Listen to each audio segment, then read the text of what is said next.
nothing left for me to hate, so I can lay me down.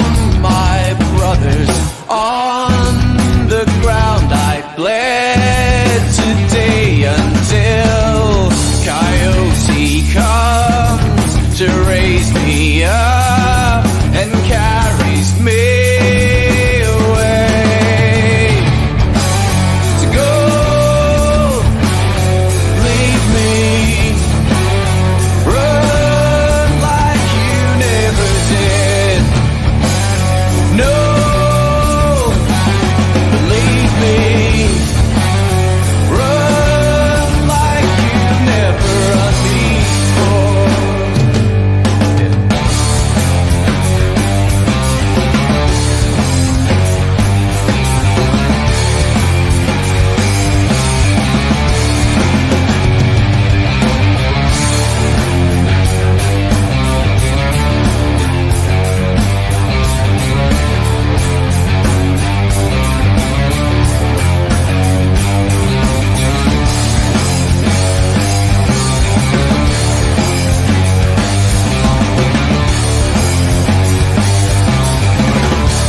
Hello everybody, welcome to the Scottish Rugby Podcast, brought to you by the Scottish Rugby blog. Excuse me for anybody watching, I was glancing down to my side there because I suddenly had a panic that I'm not recording this, which would be fatal because this is available live and you can watch us live on YouTube. We're on Periscope, which is the Twitter live streaming thing, and we're on Twitch as well, and a couple of other places as well. We are also available to download on Apple Podcasts, Acast, Spotify, and anywhere else that you get your podcasts, so you can do that afterwards at your leisure. Tonight, I've got next to me Iain Hay. Good evening, Iain. Hello, Cameron. How are you? I'm not too bad, thank you very much. You're not fresh from dinner tonight. The dinner's cooking at the minute. Dinner is prepped, and it's meatballs and a very spicy meatball. Oh, it's a spicy meatball. We'll get complaints about that now. Yes, so that will just need a heat through. They've been browned. They're sitting in the sauce, soaking up all those spices and flavours. Lovely. Lovely stuff. We say hello to every listener. We've got Andy Lohan joining us. We've also got Martin Bell watching the youngster training at McCain from a warm car and looking forward to 2 hours of high quality chat. It doesn't get any better than this. I don't know if that's sarcasm, but we'll take it. Yeah, I was about to say high quality. John's not here, so it's just... No, we might struggle for the 2 hours. John's. If you're reading the description of this episode, it does say John is with us, but he's not. He's sadly not able to be with us this evening. We'll hopefully get him back soon. Don't forget, you can subscribe to our Patreon. Excuse me. Subscribe to our Patreon at patreon.com/Scottish Rugby Podcast, where you can get exclusive bonus episodes, you get ad-free versions of the podcast, and you can also join our super secret social media group, which is getting quite lively now. We've got a few people in there, people posting things, lots of interesting discussions, quite measured debate as well. It's been good. I haven't had to moderate at all. It's lovely. Just a nice big warm family having chat about rugby. Yeah, unlike certain places. Which we will no doubt get on to later in the podcast. So £3 a month gets you into the Richie Vernon Thunderdome. £5 a month, you get into the Dougie Donnelly Lounge. You don't get anything extra, but you do get your name read out on the podcast.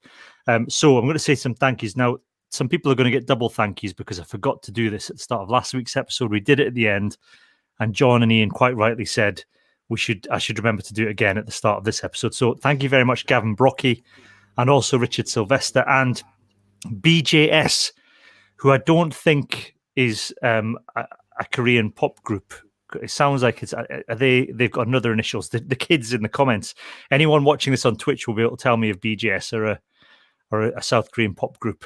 I think it's Big Joe Shepherd, I'm guessing. Occasional listener and friend of the podcast. Three blokes, ball and bod. Exactly. Yes, I think he's subscribed. So hello to everybody who's joined the Dougie Donnelly Lounge. You're more than welcome.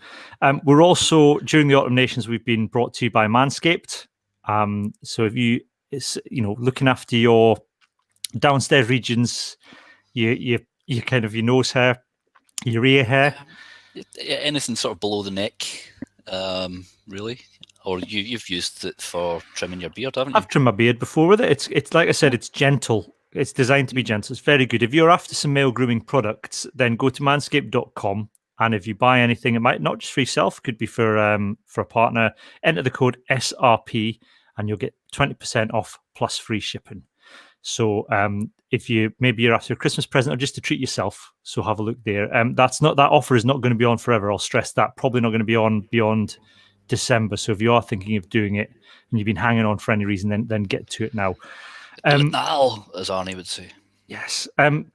So this evening, what we're going to do, we landed with a bit of a bombshell yesterday to the world of rugby with news of some class action being taken over concussion. We are going to get on to that later in the podcast. We're not going to bum you all out with it now.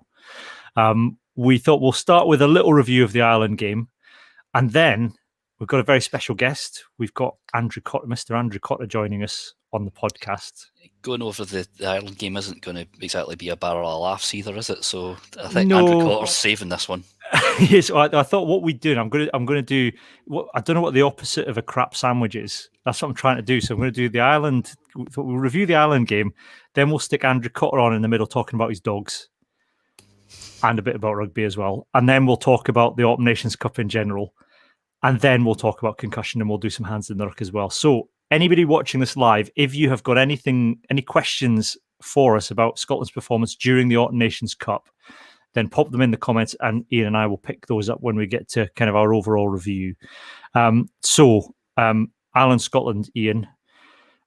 Gregor Townsend suggested it was a game of two halves. I'm not, and it kind of was a game of 30 minutes and 60 minutes, maybe. That's too many minutes. Is that? You've been watching that football again. 30 and 50. There we go. It's my maths. It's not the wrong sport. It's just my terrible maths. But yeah, it wasn't as bad. I don't think. I mean, you've watched it back today. I've only watched it once, albeit didn't watch it live, so I was able to pause and rewind a couple of times. Was it as bad on second viewing as people suggested? Because I kind of came away thinking, yeah, it was all right. No, it's just. It's when we had the momentum, we rarely got points. But when Ireland have momentum, as we know, they're clinical and they took it. Obviously, there's a couple of big turning points, such as the Duncan Taylor yellow card, which is I'm sorry, you can't. It's not a yellow card. It's barely a penalty in my opinion, because if he doesn't have his arm out, he's going to just make contact with his shoulder, so then he's going to get pinged for a no wrap in the tackle. There's such a small gap. I mean, the ball even hits his elbow. That's how close he is to Ake. It's not his hand; it's his elbow that it hits. So he's within centimeters of Ake, and it's such a short time space between the ball being released and then hitting his elbow. Yes, and I don't think it can't be a deliberate. I don't understand how it can be a deliberate knock on, because that would indicate that there'd been intent with what he was trying to do, and he rushed out of the defence. It was a good. I still stand by it as a good bit of defensive play. Yeah, because they had. I mean, one of the things that Shane Horgan was saying was there was numbers out on the left, so he had to make that call, and he was so close to getting it right, and instead he's been sort of double punished for it. So it's very harsh. I mean, when considering what we see some things not getting yellow carded, and this is the thing. Like, I mean, there was a stat last year that yellow cards were something like 60% more likely to be dished out for a deliberate knock on than, say, tackles in the air or high tackles. And we know which one's the more dangerous. Two things are more dangerous: high tackle and tackle in the air are more dangerous than deliberate knock on. And it doesn't seem like it was deliberate.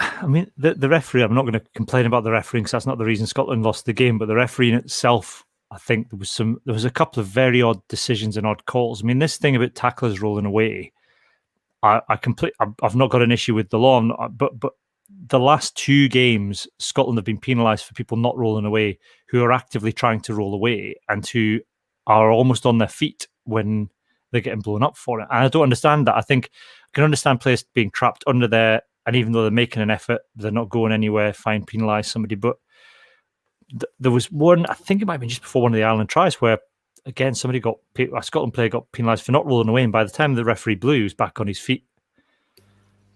And there was the Xander Ferguson maul as well, where he got done for binding on to the ball carrier at the back of the maul, but he was bound on with one arm when he then bound on to the ball carrier. He was within his rights to go and bind on to the ball carrier. Yeah, he was still in the maul. There was one right at the end, which I think maybe have led to it's either one that they knocked over, or possibly the O'Mahony cut-off try. But he pings Ferguson and Brown. He says 2 and 3 not rolling away. But you see Fraser Brown making every effort to get out, and that's because he's got Andrew Porter on top of him. Yeah, that's a big bit of lad, and he's right in front of the ref. He's trying to get out, and then like you said, he is on his feet by the time Conor Murray's got the ball in his hand. I couldn't really see Ferguson because he was on the other side of the ruck, but he wasn't interfering. Yeah. And it was so quick as well. I mean, the ruck had barely formed when they were getting pinged for it sometimes. Yes, there was contentious decisions. Yeah. I mean, I will stress, it's not the reason why Scotland lost that game. I mean, Fraser Brown probably single out for being an absolute penalty magnet. Yeah, I was going to say it's the stupid ones that were the real frustrations, like Jamie Ritchie. The first one, I don't think was his easy second man in. The second one gives away, and these are within 5 minutes. He's done these. He's never on his feet, and he goes to slap. He starts playing the ball on the deck. It's daft, and that one's in the Ireland half. Sorry, just inside the Scotland half, so it gives them an easy option to go to the corner and a good attacking position. The Fraser Brown one, the body check as well, running back. That's the second time he's done that in the Autumn Nations and been pinged for it. And there was no risk of. It's not like there was no risk at all of the player. He body checked. I can't remember who it was. It's Keith getting anywhere. Keith Earls. There's no risk of him getting anywhere near. I think Hogg, who was covering. He was never getting back there in time. So why do that? Such a cynical foul, and so obvious. And all it did was, Scotland actually. Would have exited quite cleanly from there, and all of a sudden they've got a penalty in their half. I think they kicked that one as well. Yeah, it's actually the second time he's done it in Dublin this year, because he did one in the Six Nations as well, which didn't need to be done because I think it was Kinghorn was about to receive, and Kinghorn was probably going to have about 5 meters of space before an Ireland player was going to get near him. So it's, for someone experienced like that, it's just stupid. And even the tackle on Stander with the no arms tackle that he got penalised for, and he's there on the deck holding his hands up just to say, "Oh yeah, I got it wrong." But even if Stander hadn't jumped the tackle a little bit, he still had completely missed out. He'd hit him with his shoulder before he'd had any chance to wrap the arms. So they had no chance at all of ever making a legal tackle there at all. Yeah, we want players to drop their tackle height, but maybe not dive bomb like that. At least making it wrap the arms. I mean, the right arm does come out, but it's not. It's more straight than wrapped by the time he makes contact. It's like we were saying. It's the stupid ones that kill us. Yeah. There's one that Matt Ferguson did as well, from a line out on Bundyaki, catching him in the air when they went long. Very long. I think it's probably an overthrow, to be fair. But that was, Ireland. That's after a great wee grubber from Van der Vaart. And Ireland were only like 5-10 meters from their line, and it just releases so much pressure. Yeah, I mean, that first half went really well. I thought Jaco van der Vaart was very assured. I thought there was a noticeable difference in our attacking play with him at 10 compared to when we've had to make do with Duncan Weir at 10. And I know we're going to get pelters because there's so many Duncan Weir lovers out there in Scottish rugby fandom, but there was a marked difference. It almost felt like Scotland were back to playing how they've, were playing when they've got Hastings in there. I'm not going to say as well as when Russell's in there, but certainly it was back up to that the attack seemed much more effective. Yeah, he's certainly not afraid to take the ball into contact, especially if it was Sexton that he was up against, because he knew he could bowl him over. Second viewing, there's a couple of knock-ons which you'd maybe expect him to do better, but he obviously is under pressure from that, constantly offside Irish defence. And then there's a clearing kick he did, which didn't get much distance, which gave Ireland the platform. But other than that, for a first time out, it was decent. Decent. Decent. Yeah, I mean, it's another option, isn't it? And a slightly different option to sort of Hastings and Russell. Hastings is more of a swerving kind of runner if he's taking it to the line, whereas Van der Vaart, he can. He's quite a big, strong boy. So he's able to take it into contact and get over the gain line, and maybe take a couple of players with him to haul him down. Yeah. I mean, aside from the yellow card, obviously as well, I thought the name's completely gone. Who we talked? Duncan Taylor's. Duncan Taylor is probably one of his best games in a Scotland shirt up until he got yellow card and up until after half time when the whole team faded away. But in a way, it's a shame he has more time in a Scotland jersey, because I'd be excited if he was in his mid-20s seeing him play like that. But again, there was a bit of a difference with him at 12. Yeah, again, he's strong. Johnson's been a bit disappointing, but he's obviously just very rusty because he hadn't played. Yeah. I think he maybe had one run. I'd had one run out for Glasgow. Some people are thinking he looks a wee bit overweight. I think he always looks like that, though. I've always thought that about Sam Johnson. But I think if you watch that 2019 England-Scotland game, he's just a big lad, I think. It's just his natural body shape. He's stocky, and people always bemoan his lack of pace. But yeah, no, Taylor, defensively as well, I thought he was very good. And it's actually when he's making a tackle close to the Scotland line, he gets a boot in the head as well. So, he's not the most fortunate man when it comes to injuries. Yeah. But he's 31, 32 now, so... Yep. It's a real shame. Yeah. I mean, although everybody was doom and gloom after that game, and we'll maybe touch on this a bit more when we look back at the autumn tests in general, but I kind of came away from it thinking, that there are other good teams that would have been in that, would have come away from that result. And I don't think it makes us the worst team in the world, that game. I think we were in it in the first half, and the second half we got bullied. But I think it's more less than it being bullied in that we weren't physically in the battle. It's more that Ireland adapted their tactics and we didn't. So there's no point trying to hold up players in your own 22 to try and get a penalty for a maul, because all that does is give them yards. They were just driving us towards the try line. It's fine to try that within the halfway line in the 22, by all means. But I think that tactic which we've done that's been quite productive, I think, certainly with the new defence. But to try and do that inside the 22 when you're defending the line seems utter madness. Certainly a low percentage play, and because you're having to, you usually get at least three men in there try to hold it up. But as well, as soon as a knee hits the ground, you have to release, and then if you've got all those bodies sucked in, it's going to create a bit of space. If Ireland then can get quick ball out, it created a problem. Yeah. Another thing I think we should maybe touch on is and I think this is what essentially killed it, or certainly just gave Ireland a massive boost. Stuart Hogg making another individual error when he knocked on. I know it's easy to sit here and criticise, because otherwise I thought he was very good, particularly in the first half. I thought he had an excellent game.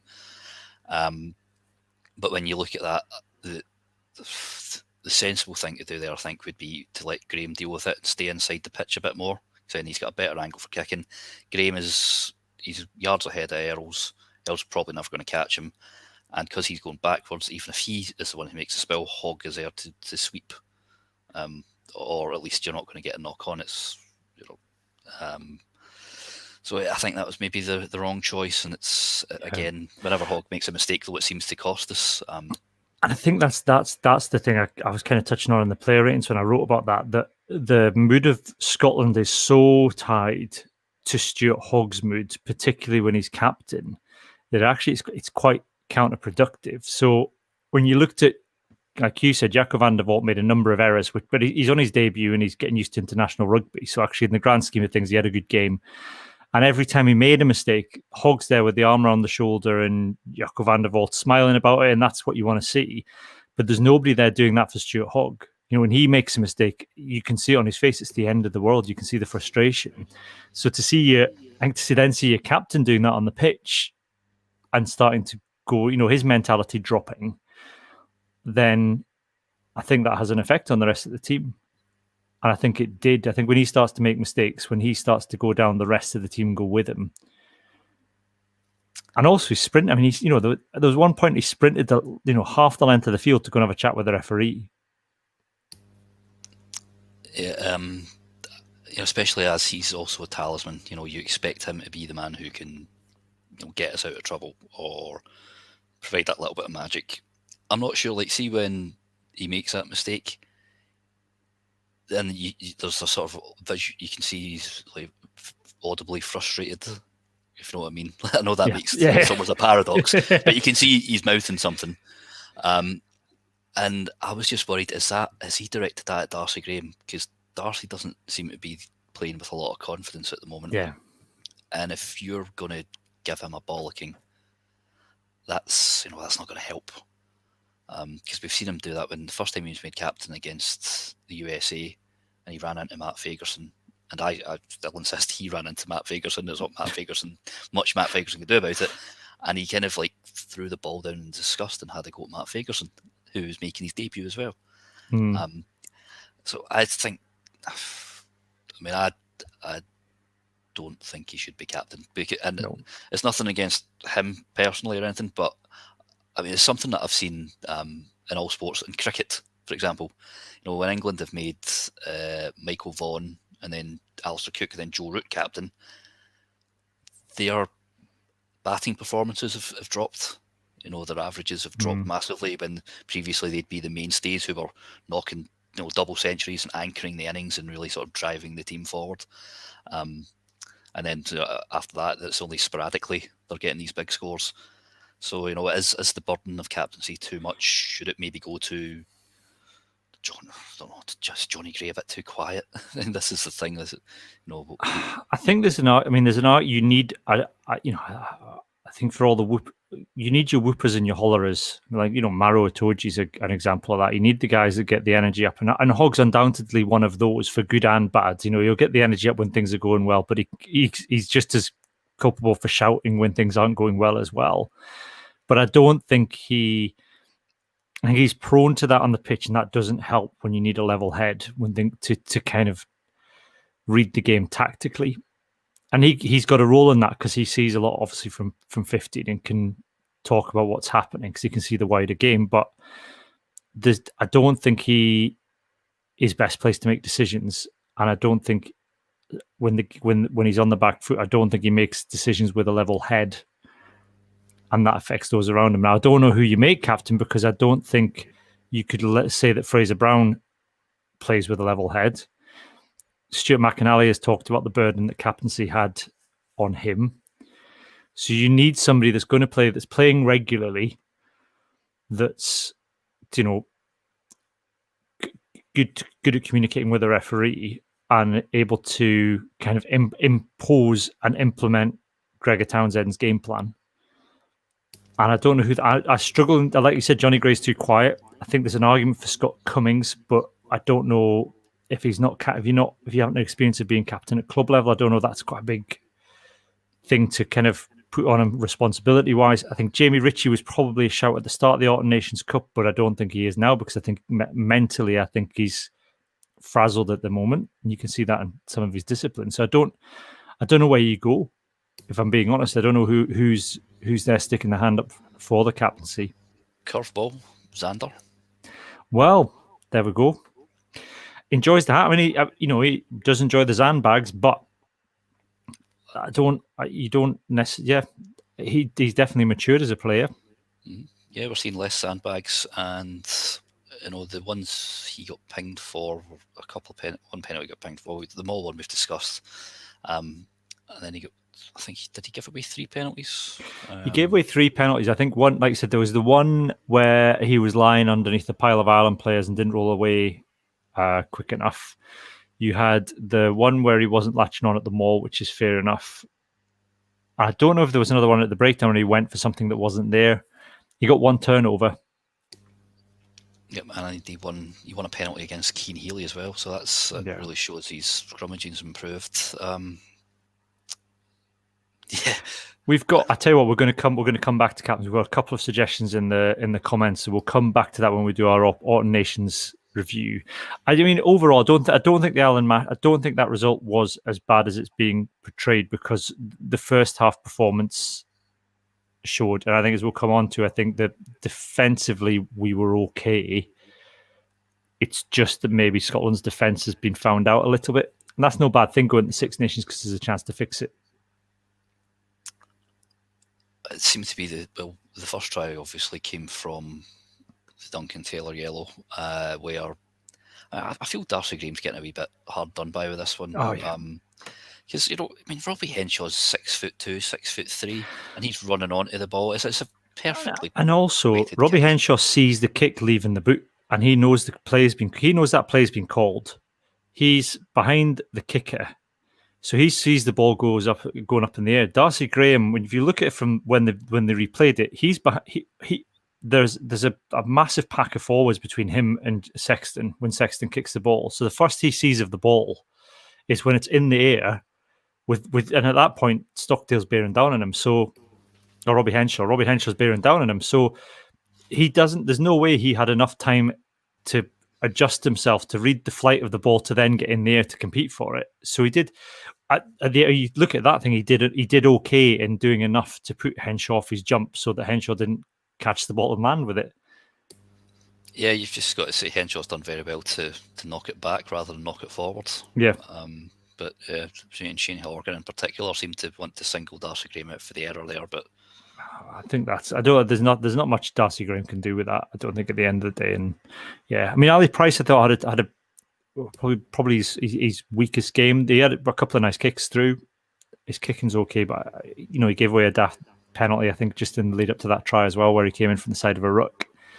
And again, just maybe the head went a little bit as the game wore on, like it did with everybody. And I would have liked to have seen the subs changed earlier. I would say that there was a lot of late substitutions when you're chasing the game. It probably should have been. I mean, Samuel Dargo-Klein, I think, got 7 minutes. I hadn't even noticed he'd got on, to be fair. Well, I hadn't even noticed Sam Skinner had got on. Yeah. And Sam Skinner had been on for 20 minutes, I think he got. I was like, oh, there's Sam Skinner. I think there's a shout to play Skinner at 6. Yep.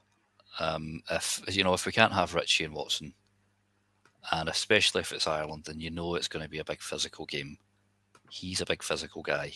And then you can take his spot on the bench could be taken by, because he's effectively acting as lock cover. His spot on the bench could be taken by, and I can't believe I'm about to say this, someone like Ben Toulis. Yeah. Or even, if you want dog, Rob Harley, who's been in fine form the last couple of years. I don't know. Yeah. Although Gary Graham at 8 or 6. Yeah. Or 6, I think he can play 6 as well. So he's in superb form at the moment. Tearing up trees, as they say, I believe, is what the kids say. Yeah. As long as it's got banzai trees, that's cool. We're going to come back. I've got a couple of comments. So Ali Baxter's in the comments that were talking about dominant tackles. So we're going to come on to that in a little bit when we talk about our Autumn Nations review. Now, earlier this week, or yesterday, in fact, it was, and some of our patrons may have already heard this, we interviewed Andrew Cotter about his book Olive, Mabel Me, and also kind of what it was like to commentate during a pandemic, because it must be very strange.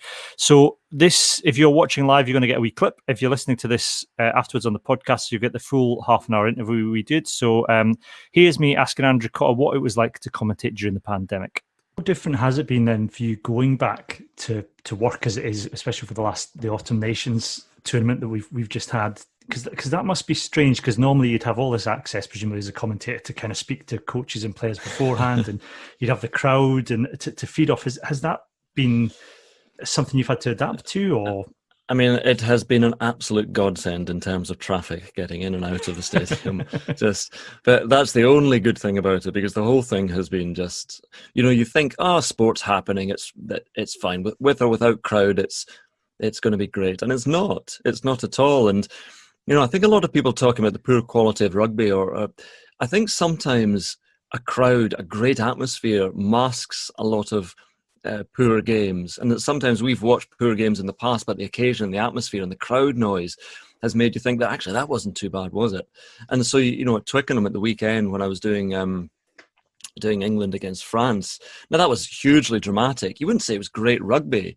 So, but a lot of periods of the game, there was one period where England were just camped in the French line for about 12 phases or whatever, and you feel like such a buffoon when you're commentating to an empty stadium as they go through phase after phase, because usually you're riding off the back of the crowd noise and you're using that, and you're feeding off that energy and you're responding to that in what you say.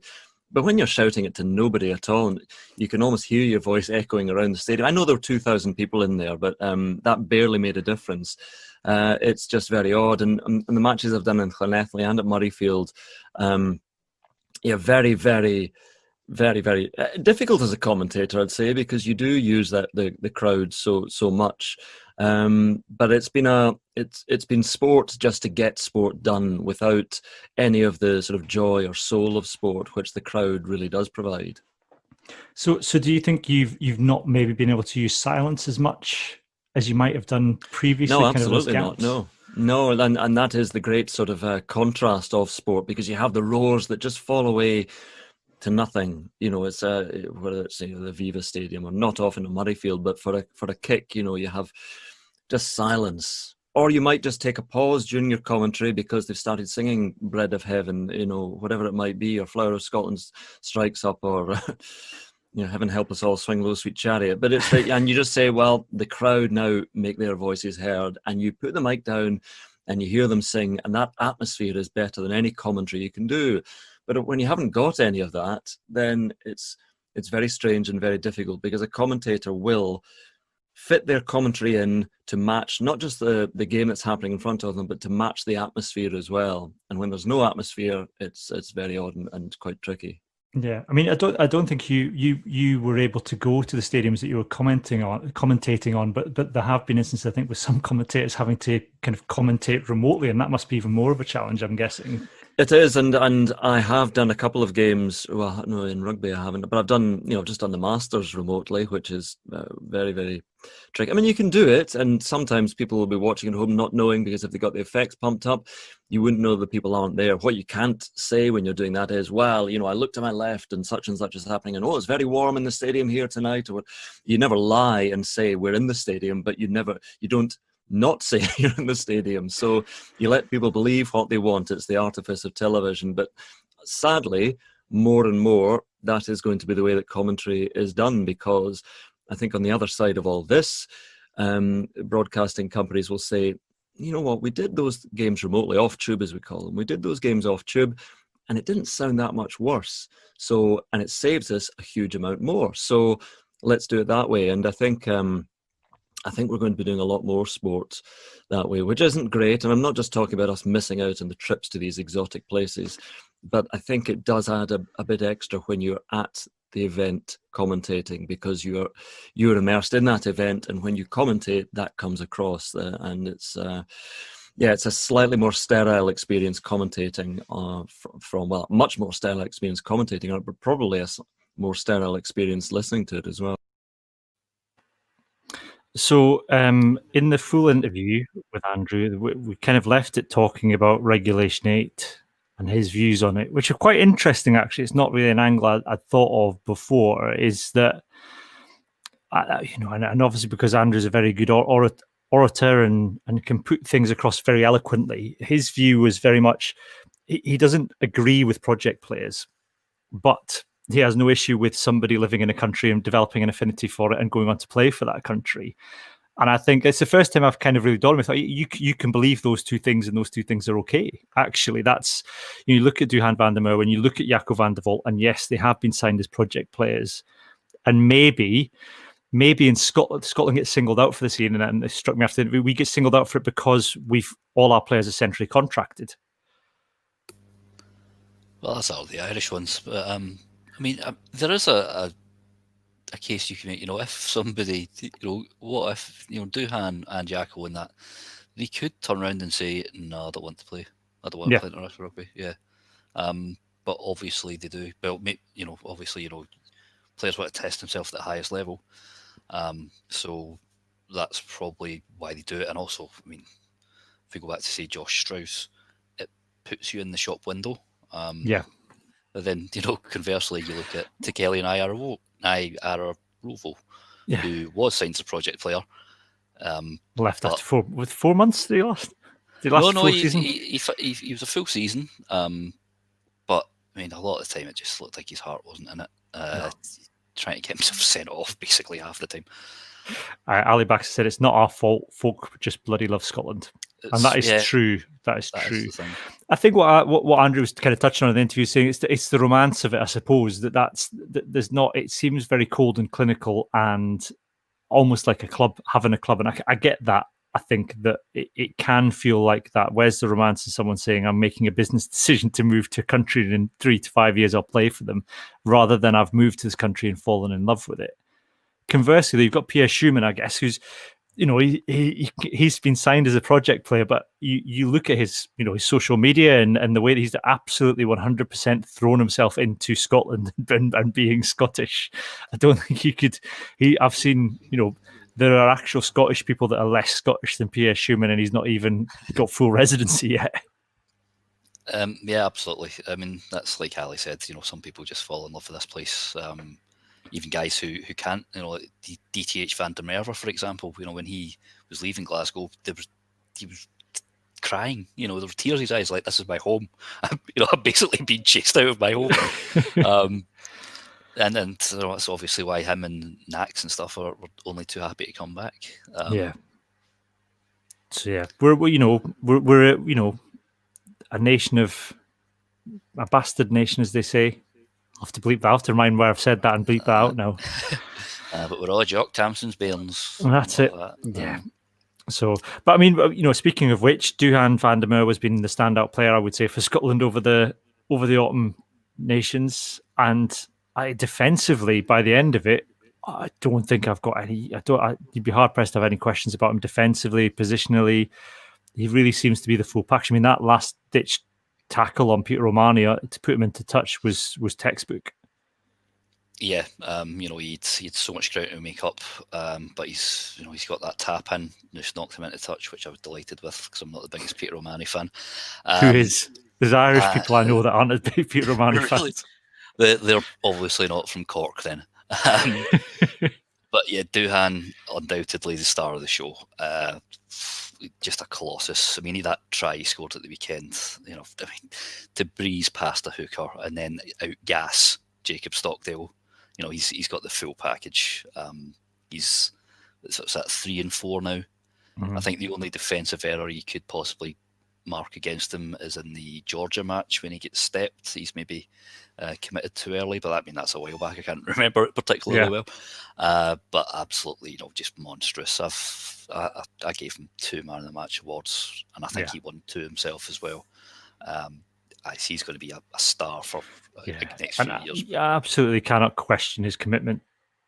On that show, and I mean, this, we've had project players, inverted commas, before who've come and played and maybe not made that step up. But actually, you look at him and Jaco van der Walt have both stepped up very comfortably into international rugby, and I think will be there for many years to come. I'd hope so, certainly. One bugbear I've got, and this isn't a hands and ruck, but people were criticising Matt Fagerson again, saying he's not big enough. At one point, he's picked up from the base of a scrum and knocked Ciarán Healy over. Yeah. And whenever people just going, oh, he's not international class. He's got 7 or 8 caps now. 3 of them he's been injured in. So, he's hardly had a good run out. And it's only 7 caps. He's still a young guy. Give him a chance. I mean, I've seen people calling for Bradbury to come straight back in. Bradbury's still, he's got 2 or 3 times as many caps. And he still is a bit shaky. I mean, we've seen how I'd say It's Matt cool. Ferguson. Matt Ferguson has been consistent. You can't say anything other than he's been. I'm not saying he's kind of come up and been sensational or anything from the get go. He's had some very good games defensively. I can't really question him too much. I think he carries very well. He carries very hard. I don't, like you said, I can't. I think, given the number of caps he's had, I'm surprised it's that few. Actually, I kind of feel like you said, he's had some bad injuries, but I've no doubt that he could become, the starting 8 for Scotland.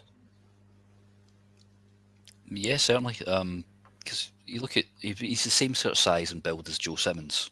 Mm-hmm. Oh no, sorry, Sam Simmons. Joe's the fly half, who is tearing up trees for Exeter, and people are demanding that he's in the England squad, and rightly so. I mean, Matt Ferguson, he's been, I think he won man of the match against Exeter a couple of years ago. He's been man of the match in Europe, certainly on a couple of occasions. Which is the highest level at club you can play at. So anyone who thinks that there are other guys in there who are automatically going to be better, I don't. I haven't seen it, and I can't see it. Yeah, I mean, you look at his stats at the weekend. Actually, he made 72 meters off 12 carries, which is good. That's good stats for an 8. Yeah, that's 18 6 meters of carries. Yeah, 18 tackles, none missed, and 17% of them were dominant tackles.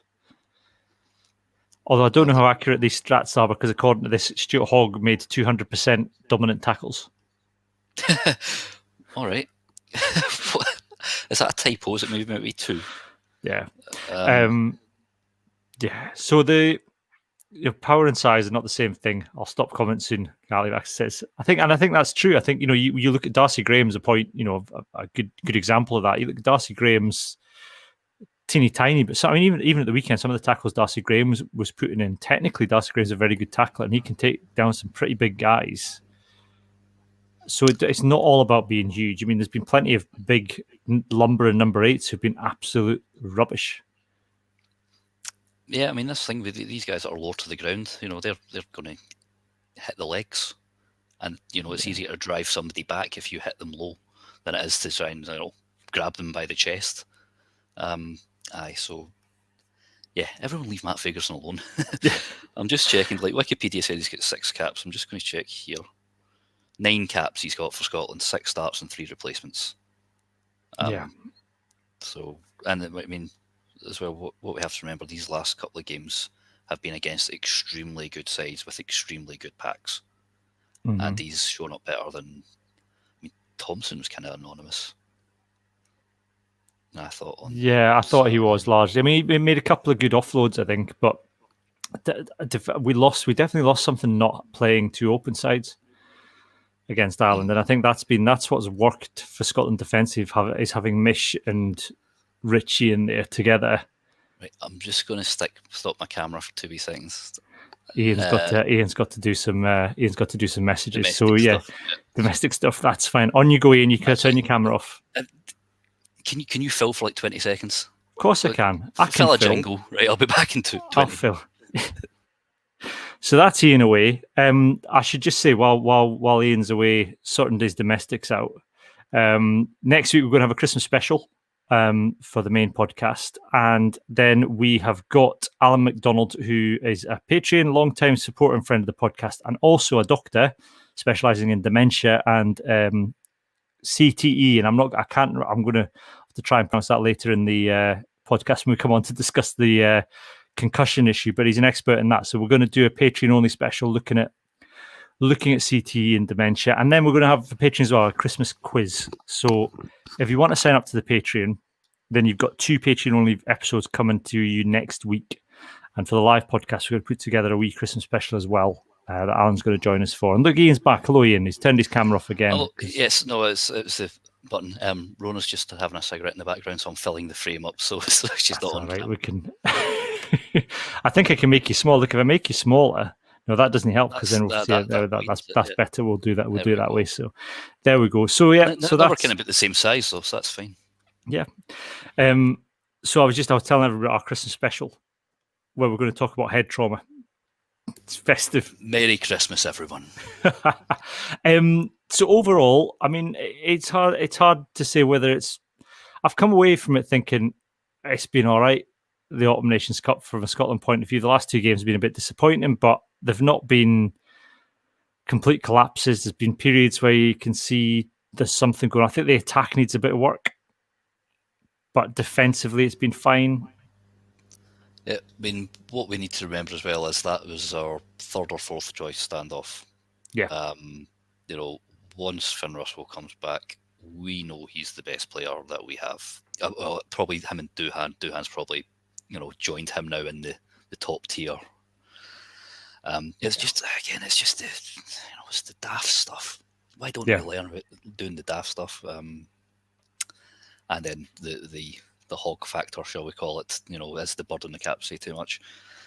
But obviously, you're not going to drop him because he's capable of absolute magic. And then I guess it's who goes on the bench, because I suppose you've got an option now if Hastings isn't in form and he's going to be out for a while. You have to bring Jaco van der Walt on, and he's got the skills to maintain speed in attack. I think more so than Duncan Weir. I mean, Andy Loans pointed out that Duncan Weir's made. I find the message he said. Duncan Weir was 3rd most points scored in the Autumn Nations Cup with 23 points. I think that's a comment, a sad comment more on the standard of rugby in the Autumn Nations Cup than it is on Duncan Weir, but there you go. But yeah, there's an option then from the bench in Jaco van der Walt, which we're not. The drop off below Hastings doesn't seem as much now. Definitely, he's obviously, like we said earlier, different player. What a hell of a boot on him! Oh Christ! That one that hit the post, that would have gone out the stadium if it hadn't hit the post. Yeah, and he kicks well from hand. Yeah, he's a good option. And we know Hastings is out for quite some time. We know he's not going to make the Six Nations. It's arguable if he's going to play this season. We don't even know when the season's going to end, to be fair. But yeah, certainly a good option. Yeah, we've had a couple of shouts. I mean, Martin Bell suggested Finn Russell for captain. And I don't know if just for the laughs. Well, he's sort of done it before. He has. We know he wanted the job. Yeah, I'd be happy with it because he is a very level-headed person. But I think on the rugby field he is, and I think that's what people don't realise. I think he's. I think he is a very level-headed person. He doesn't let the pressure get to him. I think there is an argument. Like you said, he wanted the job. I think he could probably do a very good job. I think he's running the plays. He doesn't react he doesn't get frustrated in the same way that Hogg does. I think he doesn't necessarily play his best rugby when he's on the back foot, but it maybe gives him more control, which is what he wants. That's ultimately what he said in that interview. He wants more control of the game, and I think that's not a bad thing to give him. Say, okay, on you go, son. You have that control. Play the game plan that we've worked out together, and give it a go. See what happens. Yeah, well, I mean, he's already, as the first playmaker, he controls the tempo of the attack. So, he's obviously knows how to manage a game. That's one of the main things you need to do as a standoff is manage the game, and he's closer to the action than Hogg will ever be. Yeah. Even in the and he can rely on others to do the leaders elsewhere on the park to marshal people and delegate, and I'm sure he'd be very good at it. So it's not a bad call, Martin. I don't think as fun as it would be, and as much as we'd love to see it, it's also I think there's actually some sense in there. Actually, somebody, I think it was on the forum, and I didn't think this was madness either. Jaco at 10, Finn at 12. Oh. Be still my beating heart. That's not a bad shout at all, actually. Considering some of the stuff that goes on that forum, that's probably the best thing I've seen all week. Yeah, I mean the kicking options you'd have there would be incredible. Yeah. And to change and to swap. I mean, because Jaco was coming in at second receiver a couple of times at the weekend as well, with Hogg coming into the line. I mean, to have 3 options coming in at first receiver is going to play absolute havoc with defenses. If you've got Hogg, Jaco, and Finn on the park, and you don't know where, as a defense, you don't know who the ball's going to, that's all sorts of madness.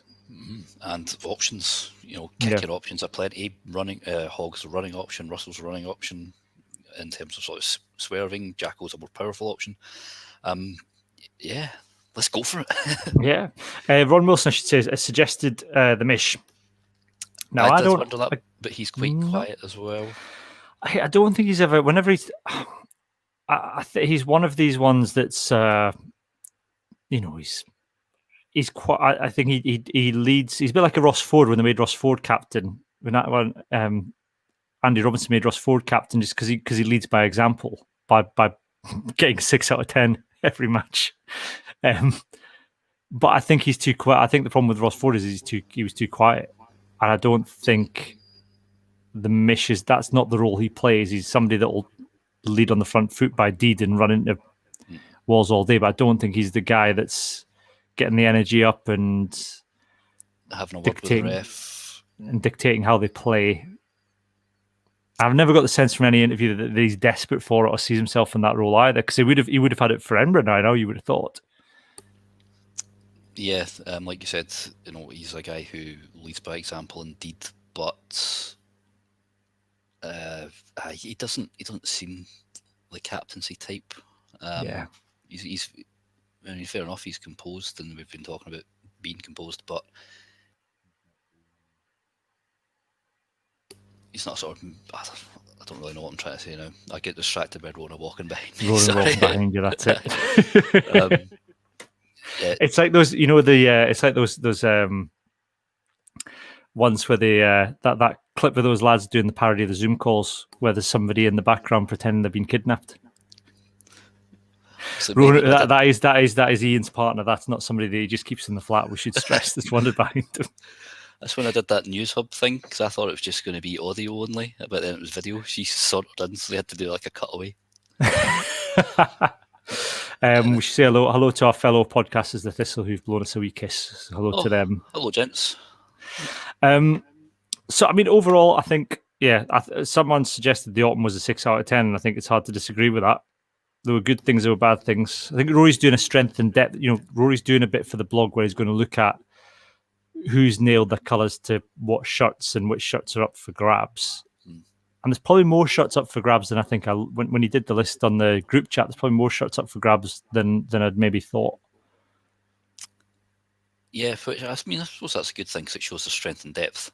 One I was maybe surprised at is that spoiler alert, this would just be the one, that he had Brown nailed on it too. Yeah. And we've discussed his discipline issues, and we know McAnally's good. Playing wise, they're probably on a par, and also George Turner. I mean, it was criminal that he didn't get on earlier, and I think it's criminal also that he wasn't named in that team anyway. Because McAnally was originally starting with Brown on the bench. So, to me, I think it's unfair that George Turner hasn't had a run at starting, given that McAnally and Brown have been good, but Brown's had his disciplinary issues. I think McAnally's been okay, but George Turner's played very well when he's come on, and I'd like to see him get a start in the Six Nations. I mean, the only possible issue would be with the darts. But I mean, that's been a bit of an Achilles heel for Scotland over the last 2 years. I mean, that's actually one thing. The set pieces again have gone really well. Steve Dan, who's the forwards coach? Oh, John Dale. Dale's obviously done great work there, and with Sutherland being fit, and so you've got that unit of him and Fagerson and Brown. They're all working together really well at scrum time. That's a bonus, but there is a fair few jerseys up for grabs, particularly sort of 12, 8, 6 if Watson's not playing. I mean, Watson was only left out, and in case people don't know, Watson wasn't injured or anything like that. He was only left out to test the combinations because there's going to be no other time before the Six Nations start, and that's proper wartime rugby. Whereas this was, I don't want to say a Diddy Cup, but it was a Diddy Cup. It was only ever autumn tests with a ridiculous cup at the end of it. The Coronavirus Cup. It's not something you want to be going around both making T-shirts of as England Rugby have done. You can buy England Rugby Autumn Nations Cup merchandise from their website. Wow, that's trying to milk a cow with no milk in it. That's now they're going to have made those. They're going to have had those made in advance as well, surely. Yeah, that's what. Did they not have Grand Slam? What was 1 year they had sort of Grand Slam T-shirts made up, and then they got beaten the last game. Yeah, so you can buy the winners. They call it Shop the Winners range. It says Autumn Nations Cup Champions 2020. So there's a hoodie, a ladies' T-shirt, and a gents' T-shirt. They've had printed up. I bet they're flying off the virtual shelves. The office express delivery on that. So yeah, there you go. I would be fascinated to see the numbers they get for that. That's I'd very nearly swore there. If anyone's watching this live, they've probably seen me mouthing swear words. But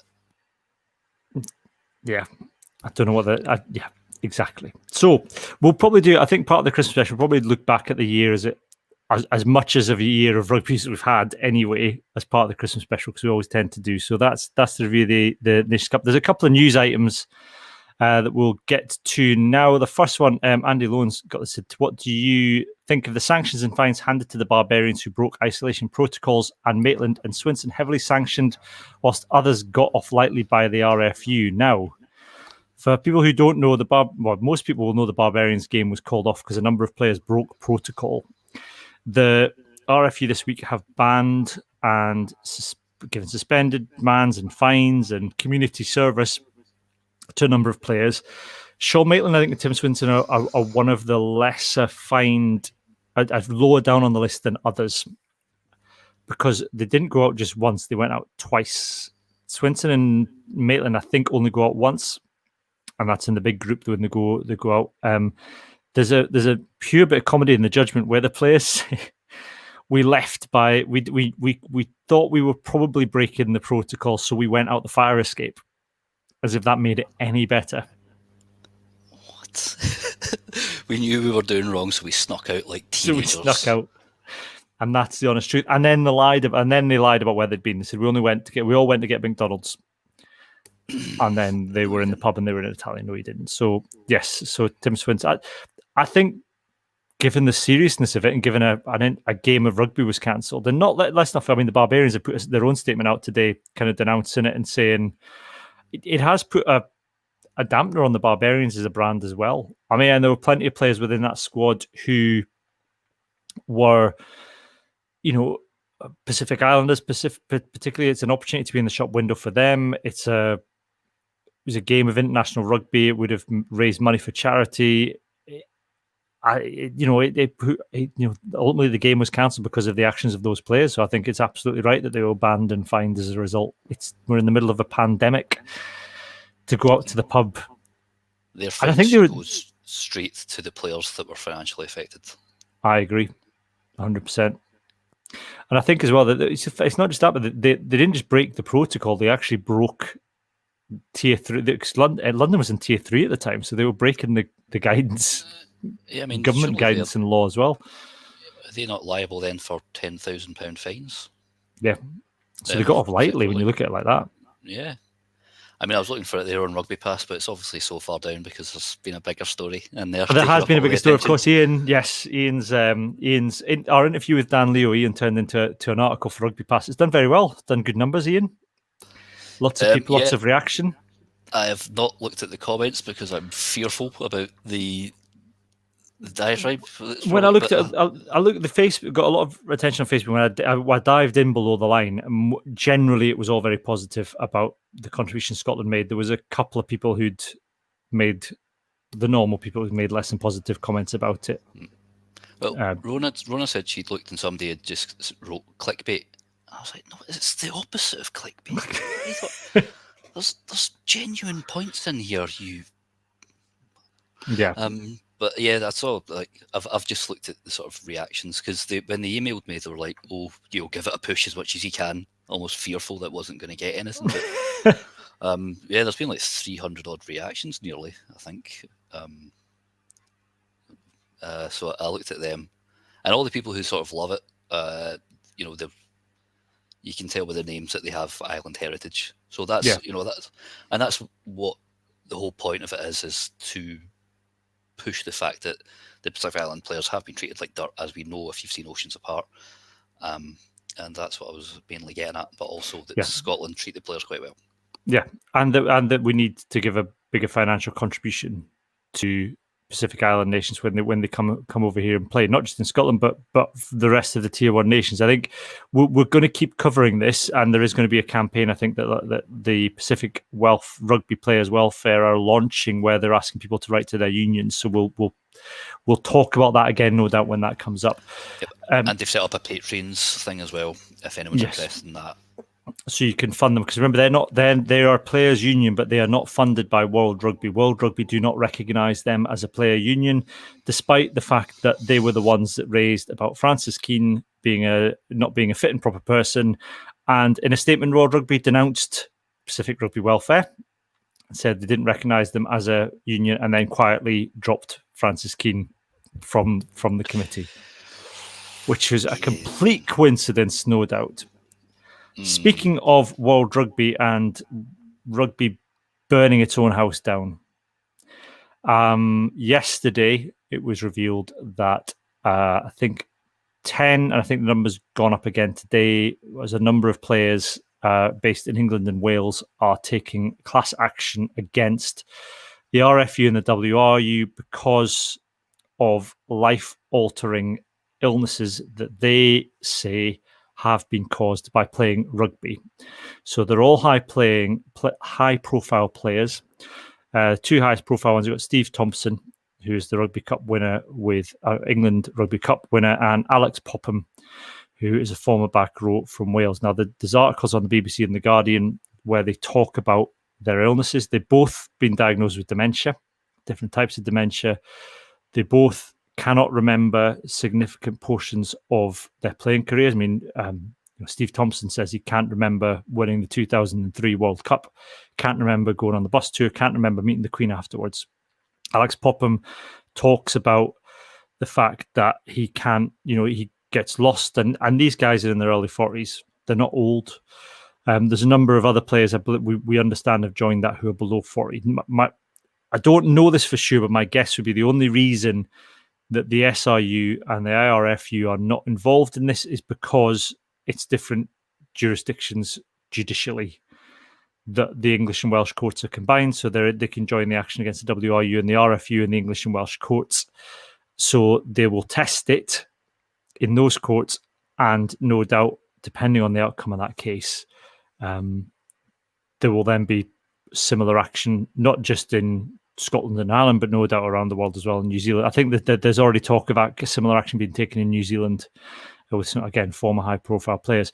I think we'll come on to the reaction to this in a minute, Iain, and we're going to talk more about the link between CTE and dementia.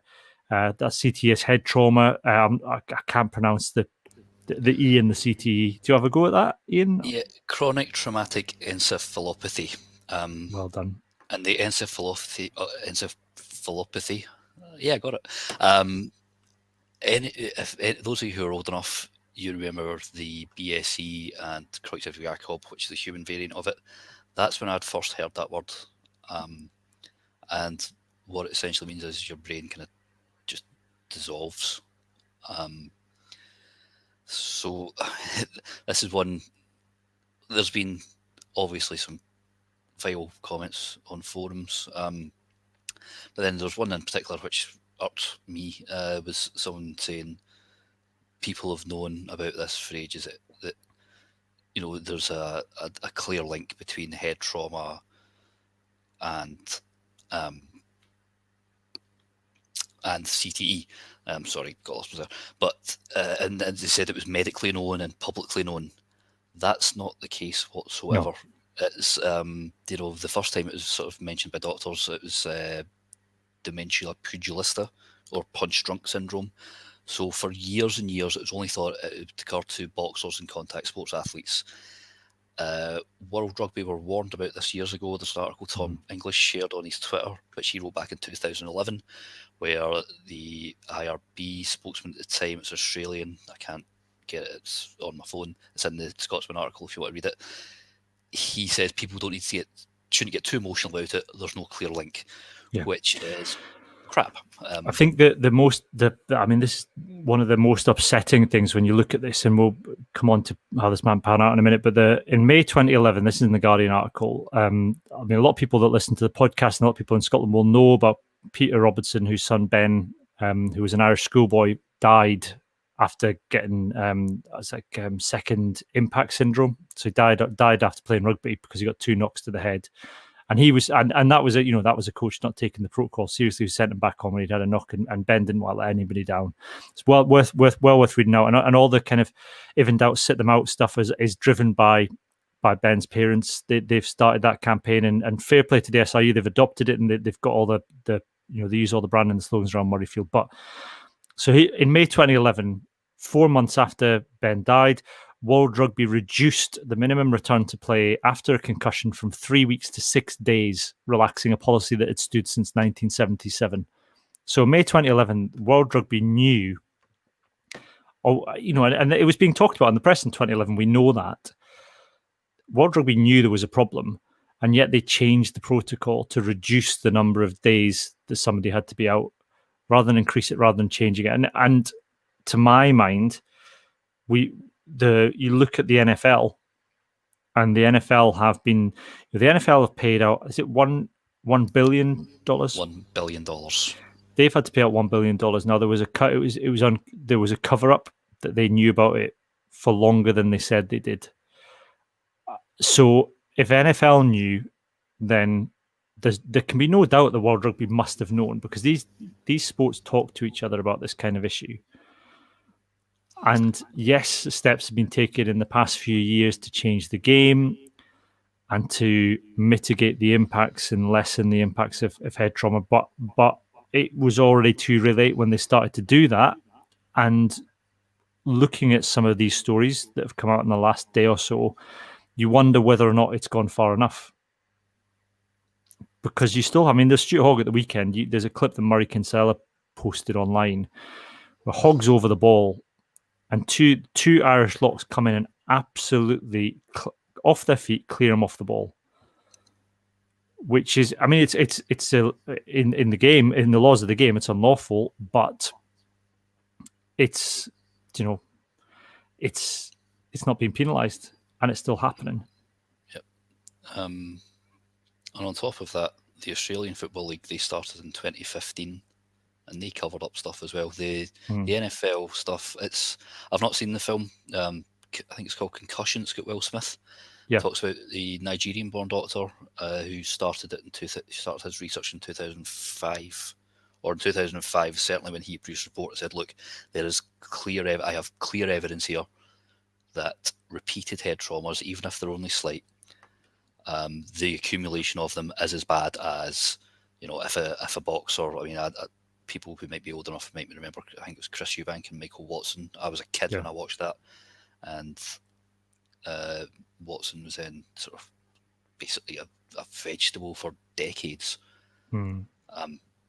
So it's been known in sports that are similar to rugby for years and years that repeated small head traumas can do this to people. Yeah. And they just wash their hands of it. Yeah. It's negligent, and when rugby went pro, it's in the Steve Thompson interview, he says, it went from being 2 nights a week to 5 days a week, and we were just getting absolutely beasted. At one point, they had to, as a sort of punishment, they were made to do 100 live scrums in one training session. And there's doctors and people who should know better, who are privy to these kind of details, and they've not acted on it. Yeah. This is Martin Bell's comment. So from a legal perspective, there might be a degree of contributory negligence on the part of the players, but that will in no way absolve unions and other sort of the responsibility, provided that a causal link between the damage and the actions or failures to act of the unions is proved. I think that's the key question with this that they're going to show, and I think is that did the unions do enough, given what they knew, to mitigate it? It's not good enough to say to somebody, "You take the risk. You're taking the risk in doing this." They also have a duty of care to their employees and their employers. It's a bit like, it'd be a bit like saying something, you go in there and work with some live electricity, and we're not going to stick up any warning signs, because you should know that you're working with live electricity. You still have to give people warnings and explain. And that was the disappointing thing when Jim Hamilton today tweeted, we knew what we were signing up for. And I don't think they did. I mean, you read the interviews with Alex, but nobody signed up to go into a care home at the age of 40 with dementia. No, they signed up. They said we knew that our hips and our knees, they would get shot to hell because there's going to be a lot of physical impact. Nobody said to them, like you said, you're going to, by the age of 45, you're going to have early onset dementia and you're never going to be able to work again, and so on and so forth. And probably at the dawn of professionalism, they didn't know that. But it's taken far too long to get to that stage, because it wasn't until 2015, I think Jim Hamilton even says in one of the tweets that I'd seen responded, he's the first player to whoever went off an international for an HIA, and that wasn't until 2015. Yeah.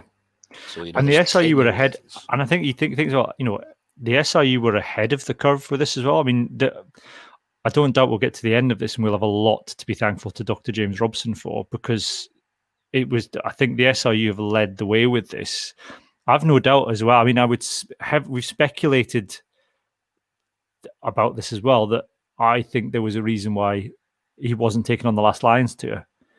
And I think it's because he is very strict on concussion, and he won't stick somebody back on the pitch unless he's absolutely 100% certain they haven't had a head knock. Now, it could have been for other reasons or not. We speculate, but the way that, Dan Biggar, the Finn Russell, when he got his Lions cap, that was because Dan Biggar went off for an HIA. That HIA took 7 minutes, and the standard's 10. Yep. I think the most blatant sort of disregard for it I've seen was, I was at this match live and I was sitting very close to where it happened. Glasgow Warriors playing Munster. Tim Swinson has collided with Conor Murray. Murray has face planted, not moved for a couple of seconds, and not gone off. The doctors came on and said, no, he's fine, there's nothing happened. Tim Swinson, as he's carrying, his elbow has cracked Murray right in the jaw, and Murray has just decked it.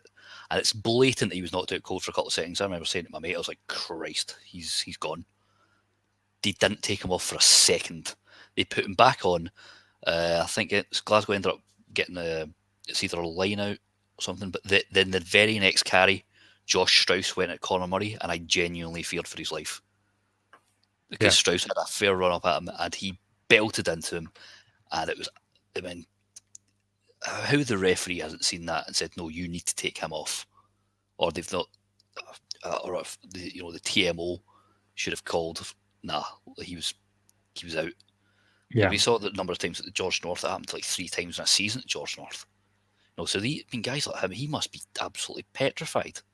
And we've seen lots of guys having to retire now. David Denton, for example, he was only 28, 29 when he had to retire. There has been a failure for a number of years on this. And I think even if you say they knew what they were signing up for, what they didn't sign up for is to be told that you're okay to go on and play. Because at that point, you're relying on medical advice, you're relying on medical intervention, you're relying to be looked after by your employer, and to get the rest. So the Jamie Cudmore stuff that he talks about when he was playing for Claremont, where essentially he went off with a head knock and was told you can't go back on the pitch. And then there was another injury, and the doctor came in and said, you've got to get back on the pitch. And he's like, I can't, I've had a head knock. And they forced him to go back and play. Now, he's taken legal action against Claremont for that. As far as I can tell, this isn't going to happen within the year. This legal action is going to rumble on for years. Jamie Cudmore started his action against Claremont in 2016. It took to 2019 just for the court to rule that Claremont were responsible for looking after him. The next question then is kind of, then is there a, how culpable are they?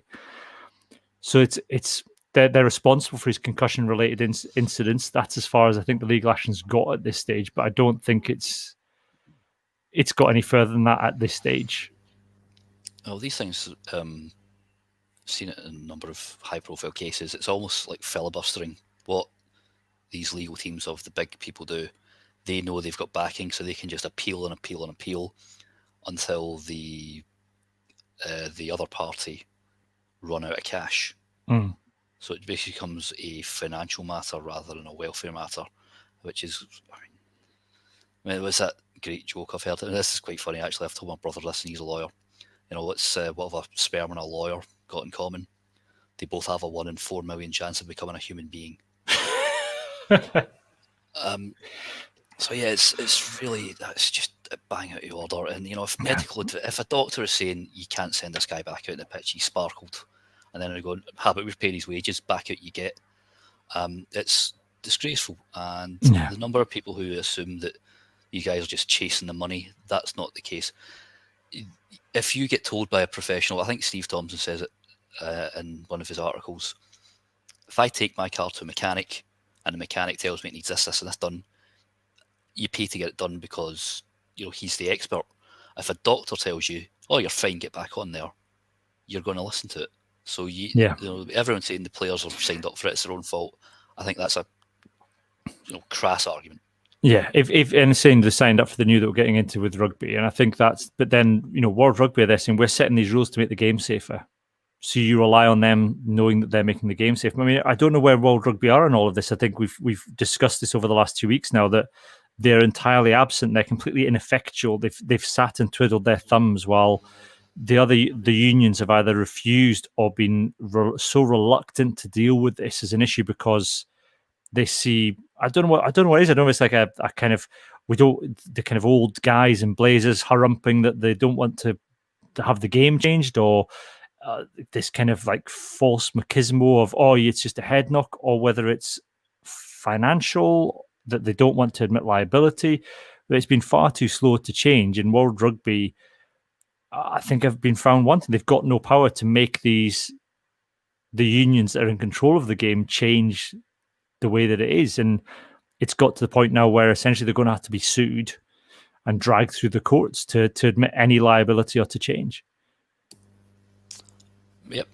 Well, as we've said, they kind of sit there on their hands. We discussed Brett Gosper's input to his interview with Dan Leo, which was just a sort of, well, what can you do? But what they failed to acknowledge, when people, especially the sort of, like you said, the old Blazer Brigade, they're like, oh, back in my day, blah blah blah. Back in your day, people like Jamie Roberts weren't hitting you with the force of a small car. It's completely different. There's only so much damage a human body can take, and particularly the brain, which is a soft little thing floating about. That's getting rattled repeatedly. And the other thing, I mean, well, and they say that it's it didn't happen in my day. Roy Laidlaw's got dementia. We've got John Beattie's talked about that he thinks it may have had an impact on him. He's donating his brain to science when he did his documentary, a few years ago about concussion in rugby. It's not a modern phenomenon, and as players get older, as these guys start to enter their elder years, there are guys that are putting their hand up saying, I'm suffering from long-term illnesses, debilitating illnesses because of how I played the game. And I don't know whether when Roy Laidlaw played, whether the impact of concussion was known, but it's I think he said himself he's no doubt it had an impact. And you've seen, in the last 3 years, hate to bring this up, the England 1966 World Cup football winning squad. Two of them, Nobby Stiles and Sir Jack Charlton, have died. Bobby Charlton now has dementia, and that's just from heading a football. Mm-hmm. So heading a £5 football compared to getting absolutely rattled by a 120 kilogram prop. There's quite a difference in weight there. I ain't a scientist, but that's why we're going to get a doctor on next week to discuss. Yeah. I mean, the just before we go on, we'll go do Hands in the Ruck in a minute, because we'll talk about this more next week in our Patreon special on this. But the Guardian have got some stats now. The 1987 Rugby World Cup, the average tackles per game was 94. In the 2019 Rugby World Cup, it was 257 tackles per game. So the game has changed fundamentally. At 300 tackles per game average compared to 87 was 94 tackles. When you said the first stat, I was like, is that per team? Or like, yeah. I mean, So I it's the remember, average. it wasn't, sorry there. Yeah, I remember it wasn't that long ago that if a team made more than 200 tackles, if there was more than 200 tackles a match, you're like, Christ, that's a lot of tackling. But now the average is, what, 294? Was that you said? Yeah. Yeah. 297. It's ridiculous. There's Martin Bell saying, before we go, another thing, there's no point World Rugby coming up with new laws and protocols if they're not going to be implemented. We seem to be easing off on enforcement of high shots now. We just can't afford to do that. And I think that's the thing, World Rugby, I think there's an argument, I think, to centralise certainly referees at an international stage that it's not, if it's not being implemented, World Rugby needs to do something about the referees then. And there needs to be more of a performance review of that. They need to do more about the punishments, because that was it Luke Treadwell on George Taylor incident a couple of weeks ago, the Edinburgh game, and then 6 weeks, whereas George Taylor's out for like 3 months. You need, if you impose stricter penalties on the person who's caused the injury, you're less likely to go flying in high, aren't you? Well, it's like the Owen Farrell thing where he got that back when he playing for Saracen. He absolutely knocked the guy out by smashing his shoulder into his head, and they reduced his ban because he did charity work. I mean, he wasn't doing charity work when he smashed the guy in the head, was he? It wasn't like filling in his gift aid form as he was smashing the guy in the face, was he? Yeah. Ridiculous argument. So yeah, I mean, the other thing is as well. I mean, and I think this is what we'll talk about next week is from an insurance point of view, and this is going to affect clubs because this is it's a professional. It is an issue, more of an issue in the professional element, kind of end of the game, but. Are insurers going to insure rugby players, or are the premiums now going to be so astronomical that it's going to be prohibitive for clubs to get insurance for rugby? So rugby is going to have to change as a sport fundamentally just so that clubs and unions can afford to insure their players. Or, there's going to have to be, this thing when they trialled the below the nipple tackle law in the English and Welsh Cup a couple of years ago. They ended up seeing a rise in concussions. Yeah. Obviously it's very difficult to try and resolve this. And like I said, I ain't no doctor. I don't have all the answers, but there's got to be some kind of change because it's. Sleeves we're talking about. It's not just like little injuries. This is the long-term life impacting stuff. Yeah, and we're at the point where this is going to stop people playing the sport. I wouldn't. So I wasn't. One of the reasons why my mum wouldn't let me join Cambuslang Rugby Club is because she saw me playing as a goalkeeper when I was like 9-10 years old. And if you're playing kids football, that corners are an absolute rammy. So I would dive out and get booted in the face. And she knew somebody that broke their neck playing rugby. I don't think she'd considered concussion or anything at that stage, but me getting booted about the head frequently was enough to put her. My complete disregard for my safety was what stopped her letting me go and join Cambuslang when I was 11. Yeah, I mean, I would have said if my kids asked to play rugby now, I'd let them because they're the age where they'd be playing touch. But I don't think I'd let them play full contact as the game stands right now, which is sad because they both like watching it, and I'd like them to have the same enjoyment of the sport as I've had, but I couldn't, in good conscience, at this present time, do that because I don't think the sport's taking it or is taking it seriously enough. So on that note, we'll that cheery note. That cheery note. We'll have a quick hands in the ruck and then we'll see you at the other side. Hands in the ruck, who has got their hands in the ruck? Hands in the ruck, hands in the ruck, who has got their hands in the ruck?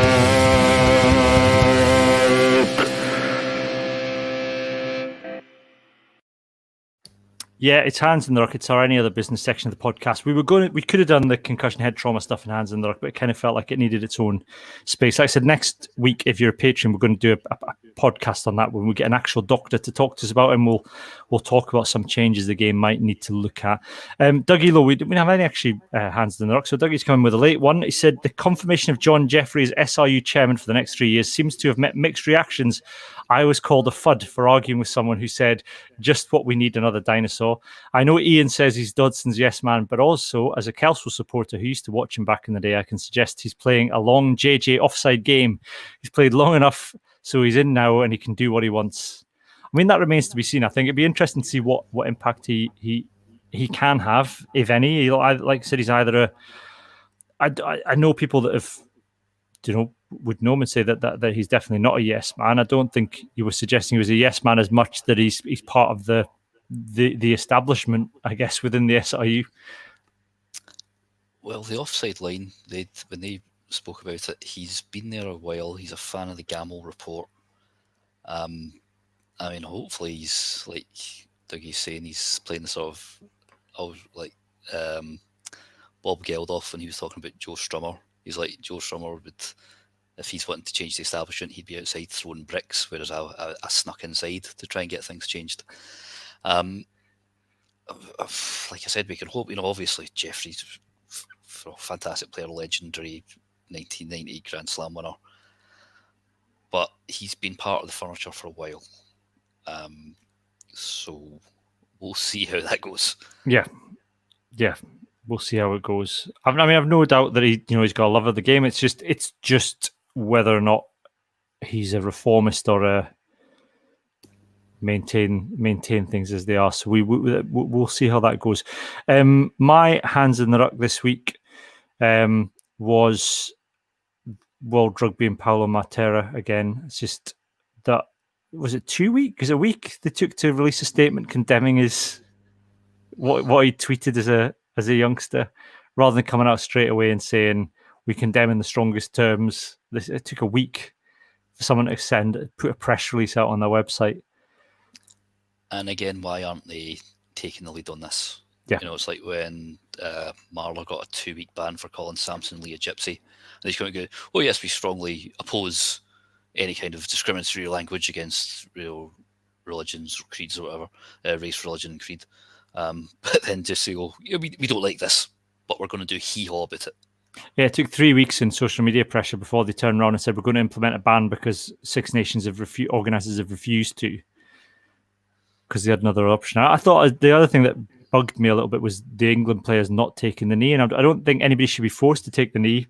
I'll make that very clear at the start of this before we get any more bad reviews about me being drearily woke. But I think as a team, and there's a documentary on Amazon, I've not watched it yet, but it's Beno Obano, Bath player, and he's interviews Maro Itoje and other black players that play in England about the impact of race within rugby, particularly in England, and the class issues and the way that they've been received and the issues that they face within the game. Now, you're playing alongside some of these guys, and presumably as a team, they've turned around and said, look, we would like to take a knee at Twickenham. It's in front of a crowd.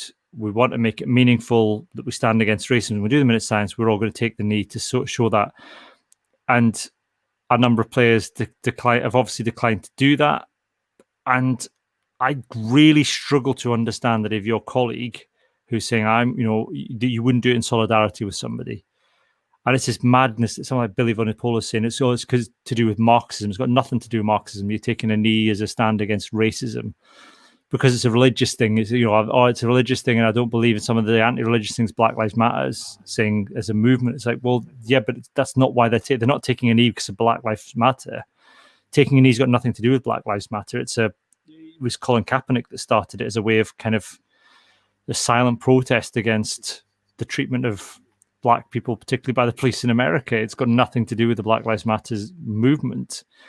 And so to see players almost standing in opposition to their teammates was disappointing. And they're right to make their own choice about that, I've no doubt. But when your teammate says, will you take a knee with me in solidarity, which they must have had that conversation, to then not do that, I think speaks volumes about those players. there seems to be, especially on Twitter, that lovely, universe of asshats. People don't make a differentiation between the statement Black Lives Matter and the organisation Black Lives Matter. When Colin Kaepernick was taking his knee, the Black Lives Matter sort of political organisation didn't exist. So I can see like a lot of the Pacific Islanders saying they only take a knee before God, but then I've seen some folks saying, well, when you proposed, did you take a knee? Ah, yes, you did. So if you want to say your future wife's God, that's fine. But no, I mean, I did love. Did you? I don't know if you saw this last night, but when QPR scored against Millwall, they celebrated by taking a knee. Wonderful stuff. Taking a knee, like you said, but taking a knee that has nothing to do with the Black Lives Matter political movement. If you disagree with their politics, that's fine. But taking a knee is a stand against racism as a whole. It doesn't mean you're supporting that organisation. It means Colin Kaepernick, he was doing it way before, and it's just saying, look, I'm taking this knee to stand ironically, even though you're taking a knee against racism, not to say I support this political organisation, which of course everyone just goes, oh, a bunch of Marxists. I mean, the number of times I see the words Marxist and divisive chucked about on social media with it's just like buzzwords now. Yeah. And it's just like I said, it's not. I think the whole. I understand why they did that minute silence before every game. Rugby takes a stand against racism, and we stand with our colleagues in the NHS and coronavirus. But it felt the whole thing felt incredibly hollow. I think particularly the response from World Rugby to the Pablo Montero thing, and I think until the England players took a knee, that said something. That made a statement. A lot of players standing around in silence while the same statement's read out before every match, without any union backing up with any meaningful action, is just pointless. They might as well have just not done it. Agreed. Yeah, there you go. That's my rant. There we go. Yeah. So, have you got hands in the ruck this week, Iain? Oh yes. Oh, it's a regular feature. Eddie Jones. So he's been mouthing off again, as he tends to do, about journalists and the criticism that he seems to think journalists have driven about the standard of rugby. Now, so when he singles out journalists, it's the same the way that Trump did, and because what Trump's done, journalists are now facing death threats and things like that. I know he's trying to create this siege mentality, but he'll just throw out these, you guys are saying this. It's like, no, it actually tends not to be. I mean, obviously I've got a bit of a vested interest because it's something I'm trying to make a job, although I'm not making much money out of it. But it's not journalists that are saying it. All they're doing is throwing back the question that other people are making, and it's usually former players or fans. So for all that Sam Warburton is saying, no, this is why the kicking game is important. You then have like Matt Dawson and Andy Good bemoaning the standard of rugby. So it's not the journalists that are saying this rugby is boring, apart from Stephen Jones, but he wasn't even watching rugby; he was watching the Masters. Yeah, so he can, he could have done one earlier, and he can continue to do one. But why are you just launching this tirade against people who are just doing their job and saying, this isn't us that's saying it, it's these guys who are lauded by the English rugby public. And the fans even started booing. The 2,000 fans at Twickenham started booing during the France-England game because of the way it was getting played. So it's not the journalists that are criticising it, it's the fans and the former players. Why aren't you bitching at them? Why are you going, you guys, as he always does? Oh, it's you guys are just against me, blah blah blah. Until he wants something, then he's an arse kisser. Why isn't he saying, look, I disagreed with Matt Dawson on this point, I disagreed with Andy Good on this point? It's this catch-all trying to blame us for everything kind of thing. It's not started or originated from the journalists. It's deflection, and it does him no good, because actually all it does is it then, for all the Eddie Jones defenders and fans out there, there is a section of people who already have a deep distrust of the media, And it just feeds into that. And it feeds into sports journalism. And all of a sudden, what have we got left? Got people, you having to kind of get your news from podcasters and bloggers. Yeah, the worst. At least Iain's semi-professional at this at the minute. Do you know what I mean? Iain's trying, but it's, yeah. And it's, like you said, it's complete deflection, and there must be other ways, yeah, to do stuff. We've got somebody on Twitch who's joined us very late on in the broadcast. Says, "You're like you know some stuff about rugby though. Let me hear some crispy facts." I don't know. Do you know any crispy facts? I don't know any crisp facts. Oh man, what are the best crisps, Iain? Pickled onion, flaming hot monster munch. Flaming hot monster munch. I would describe pickled onion monster munch better. No, all right. No, Yeah. you're wrong. So roast chicken walkers. I've not had a packet of roast chicken. Oh, walkers. you are there. Roast chicken walkers. There's Smith's crisp. You know what I'm missing is the salt and shake. I could go with some salt and shake right now. All the salt just fell at the bottom, but we'll come back to what was that person's name? Young Kvass. Right, we'll come back with loads of good crispy rugby facts for you later. I will say, I tell you, so rugby sevens was invented in Scottish Borders, and it's the fastest growing brand of rugby. It's probably the only brand of rugby that's going to survive the concussion. Which women's rugby is the fastest growing women's participation sport in the world? There you go. Finn Russell is the greatest player of rugby at the right now. Of all time. Of all time. Best Scottish player. Yeah. Go on YouTube and search Finn Russell rugby highlights. Yep, and you will just be amazed at some of the skills. Yeah. And watch him; he can juggle 3 rugby balls and do keepy uppies with them at the same time. Yep. So there's some those are some crispy facts. Yep. Hope you've enjoyed that. The pen's coming late with Tudor pickled onion. Tudor crisps. Do they still make Highlander crisps? I don't know actually. I used to be back at. Yeah, I used to enjoy Highlander crisps. So there we go. So young Kvass says that's lit. I assume he's a young person. I don't know what lit is, but thank you very much for joining. Lit is good. This is good. This is why we're on Twitch. We're the only rugby podcast on Twitch. There's another rugby fact. This is why we're on Twitch, to try and get some people to listen to us and join in with this chat. When Black Friday was on, I was like, I had Amazon vouchers and I spent 50 quid on a toothbrush. And I thought, my God, I'm an old miserable man. So I bought a PlayStation camera so I can go on Twitch now. And then this damn match that me versus either Paul Williams or Squidge on Rugby 20, that can take place now. We can do that. We're going to make that happen. If they don't bottle it, like they did last time. Yep. Although I've not played it for ages because it's pretty crap. We do have, for people who are watching, we've got a couple of people watching us on Twitch at the minute. We are aiming to try and get a rugby game played online, and we're going to try and do that at some point. We just need to work out the means to do it. I think ahead of the Six Nations would be good. Good. We'll try and work on that. Yeah, so we'll look forward to that one coming. Anyway, that's been it for this week. An hour and 40. Be 2-hour podcast by the time I stick the half-an-hour Andrew Cotter interview into that. There you go, Martin. There's your 2 hours, mate. Yep, managed to hit that, no bother. And John's not even here. So next week we've got like I said, we're going to do a Christmas special. It'll be a short live podcast, I promise. Then we're going to do 2 Patreon specials back to back afterwards, which will go out on the Patreon. So make sure you sign up for that if you want access to that. And then there may be a podcast between Christmas and New Year. There may be not. I know the 1872 Cup's on, but we've been podcasting every week for a while now, and I've got children at home and it's Christmas holidays, and if we can squeeze one in, we will do. If not, we will be back in January. Or you could let me and John try it again, and I promise I won't say anything. Promise you won't get banned from Facebook. So we might.